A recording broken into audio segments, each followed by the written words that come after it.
चींटी और सांप की कहानी।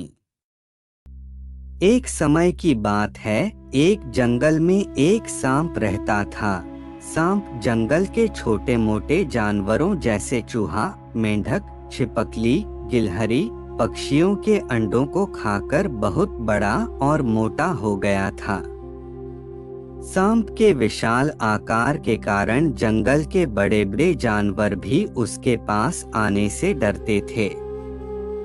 जंगल के छोटे छोटे जानवरों ने सांप की शिकायत हाथी और शेर से भी की, किंतु शेर और हाथी भी उस विशाल सांप का कुछ नहीं कर सके, क्योंकि जब भी वह सांप को समझाने जाते तो सांप अपना विशाल फन लेकर उनके सामने खड़ा हो जाता था। सांप कहीं उसे काट ना ले, इसी डर से जंगल का कोई जानवर उसके नजदीक नहीं चाहता था।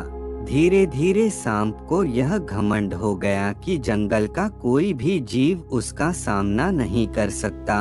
सांप ने सोचा कि जब जंगल का राजा शेर ही मुझसे डरता है, तो क्यों न मैं भी एक राजा की तरह किसी विशाल घर में रहूं। यह सोचकर सांप एक विशाल बरगद के पेड़ के बिल में रहने लगा। सांप के आने से डर के कारण बरगद में रहने वाले सभी जीव जंतु और पक्षी उस पेड़ को छोड़कर चले गए। बरगद के पेड़ के पास ही चींटियों की बाम्बी थी। सांप जब भी कहीं जाता तो उसे रास्ते में चींटियां मिल जाती थी। चींटियां हमेशा अपने काम में व्यस्त रहती थीं और सांप को नमस्कार नहीं करती थी। चींटियों का यह व्यवहार सांप को पसंद नहीं आया। एक दिन वह चींटियों की रानी से बोला, तुम अपनी सेना को समझा देना कि मैं जब भी यहाँ से गुजरता हूँ तो मुझे सर झुकाकर नमस्कार करें, नहीं तो मैं सभी को मार दूंगा। सांप की बात चींटियों की रानी को बिल्कुल भी पसंद नहीं आई और उसने सांप की बात मानने से इनकार कर दिया। सांप ने गुस्से में आकर अपनी पूंछ से चींटियों की बाम्बी पर प्रहार कर दिया, जिससे उनके घर को काफी नुकसान पहुंचा। सांप के इस व्यवहार से सभी चींटियां बहुत अधिक क्रोधित हो गई और उन्होंने एक साथ मिलकर सांप पर हमला कर दिया। चींटियों के काटने से सांप की बहुत बुरी हालत हो गई।